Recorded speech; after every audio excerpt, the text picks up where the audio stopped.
والترجي وشمال افريقيا.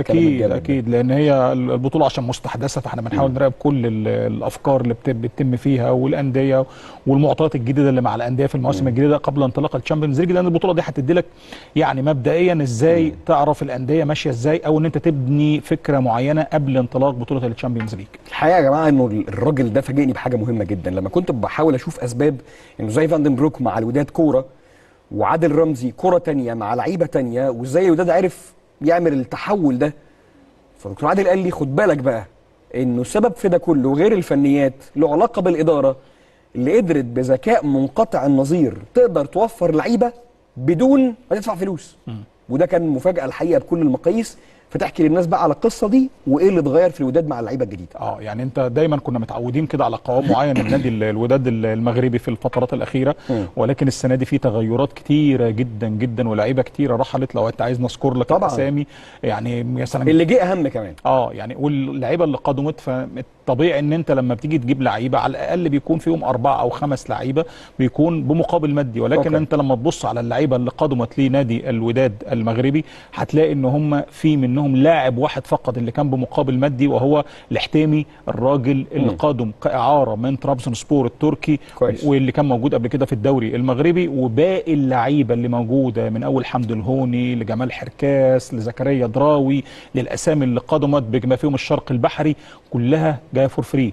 فانت النهارده بتحاول ان انت يعني ما تاذيش النادي قوي في الارقام وتجيب برضه لعيبه على المستوى، لان جمال حركاس لعيب كان جيد جدا في مولوديه وجده وكان من العناصر الاساسيه في الرجاء المغربي. زكريا دراوي كان واحد من العناصر الاساسيه اللي كانت موجوده. ده كده بادئين من اللي جاي فري مظبوط. كله فري. نعد بقى للناس. عد بقى جمال حركاس. اوكي احنا بنعده ده من التشكيل الاساسي. انا هعدي لك اللي بيلعبوا دلوقتي. يلا. جمال حركاس بيلعب المباراه الاخيره طبعا عشان زولا مصاب، ولكن الراجل بيلعب وبيأدي وبيسجل كمان الهدف الثاني. زكريا دراوي ده عنصر اساسي، واحد من اهم الاستخدامات اللي تمت، اللاعب الجزائري القادم من شباب بلوزداد. ممتاز. ده بيلعب بصوره اساسيه. عندك منتصر الحتيمي. ممتاز. منتصر الحتيمي كمان واحد من العناصر الاساسيه اللي بتلعب وجاي اعاره، ده الوحيد اللي بفلوس على فكره. جاي اعاره من نادي طرابزون سبور التركي. كده 3. في عندك كمان حمد الهوني. ممتاز. حمد الهوني الراجل اللي اتعودنا عليه دايما في صفوف الترجي التونسي، بيشغل مركز الجناح الايسر. موجود مع نادي الوداد المغربي ممتاز. منطلق الموسم. فقلت لك والشرق البحري اللي كان موجود في نهضه بركان، واللي هو حاليا مع 3 لاعبين هو هداف الدوري المغربي ب4 اهداف، والوحيد اللي لحد دلوقتي سجل هاتريك في البطوله كانت في مباراه اتحاد طنجه لما فاز الوداد 3-0. احناش اللي بيلعب بصوره اساسيه دلوقتي، يمكن مكان اللي راحه اللي هو ايمن الحسوني. فانت هشوف انت عديت لك 6 لعيبه فري. لا وفي كمان اكتر كمان. ده تشكيل اساسي. ده 6 لعيبه بحكي لك عليهم دول بيلعبوا كلهم فري ما عدا منتصر الحتيمي 5 اللي هو اعاره نص الفرقه يعني. اللي هو اعاره محمودي برقم مش كبير من نادي طرابزون سبور التركي.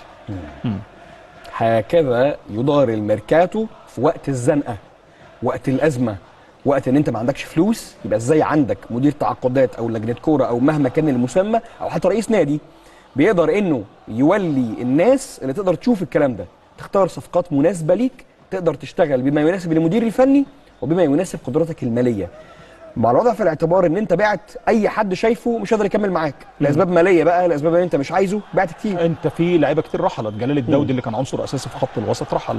عندك بديع اوك رحل. عندك رضا تكناوتي اللي كان الحارس الاساسي رحل الى المغرب الفاسي. بتتكلم عن جلال الدودي راح اتحاد طنجه. بديع اوك اعتقد ذهب الى اتحاد التوارجه. في عندك كمان حميد احداد صحيح. اللي ذهب للفتح الرباطي. عندك حمزه ايت علال اللي ترك الفريق. مؤيد اللافي اللي رجع لاهلي طرابلس. فكل دي اسماء بن عياده اللي كان موجود في مركز الظهير الايمن ورحل عن الفريق. فكل دي اسماء كانت بتشارك بصوره او باخرى في الموسم الماضي. ايمن الحسوني اللي ذهب الى الدوري القطري مع معيزر القطري. فانت كل دي اسماء كانت موجوده وحاضره وبتشارك بقوه مع الفريق، ولكن انت بتعمل عمليه احلال وتجديد. وده كان يعني بص، عمليه الاحلال والتجديد دي بتبقى مطلوبه، ولكن احيانا يعاب عليها ان انت تبقى مره واحده بتعمل قط في الاحلال والتجديد. مفهوم. مش بيحصل بصوره تدريجيه، فممكن الفريق يفقد توازنه. المدرب يساعدك كمان، هي دي النقطه. هي دي نقطه، ونقطه طيب. مهمه اكتر ان ده هيبان مردوده. لحد دلوقتي المردود بالنسبه لجمهور الوداد مرضي، ولكن مع الاحتكاكات بقى الاقوى وان انت تخش على احتكاكات قويه، هنا هيبان وضع الفريق ايه بالنسبه للميركاتو اللي حصل. طيب هو التحليل بعد شويه، بس مبدئيا مين اقوى بالنسبه لك، الوداد ولا صن داونز؟ الوداد ولا صن داونز حاليا؟ صن داونز، بس فريق صن داونز فريق عامل كده زي عارف البنادول بتاع الساعه، ساعه يروح وساعه يجي.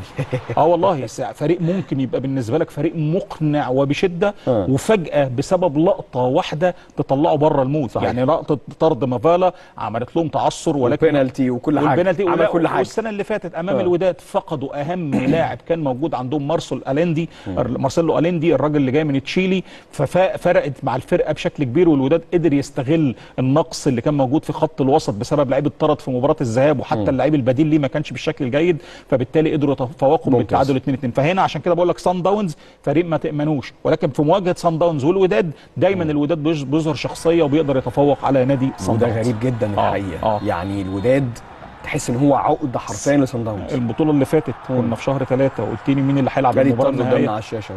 قلت لك الوداد، صح؟ قلت لك الوداد اللي هيلعب المباراه النهائيه مع الاهلي. صحيح. صن داونز زي ما قلنا قبل شويه يا جماعه انه ده اللي موسيماني شخصيا قالوا عليهم، انه فريق لا يمتلك الجرد، فريق لا يمتلك الصبر، فريق لا يمتلك القدره على تغيير الامور لو ساءت الامور، ما عندوش القدره على التغيير. وده تقريبا اللي حصل في المواجهات الافريقيه اللي كانت بيخسر فيها صن داونز، وكان الامور بتسوء عليه، ما كانش بيقدر ان هو يرجع في النتيجه. يعني طبعا دي لقطات من مباراه العوده اللي كانت موجوده مع بيترو اتلتيكو، حاله طرد وتعادل سلبي بدون اهداف بعد ما كان الفريق ذهابا متفوق بهدفين دون رد. طيب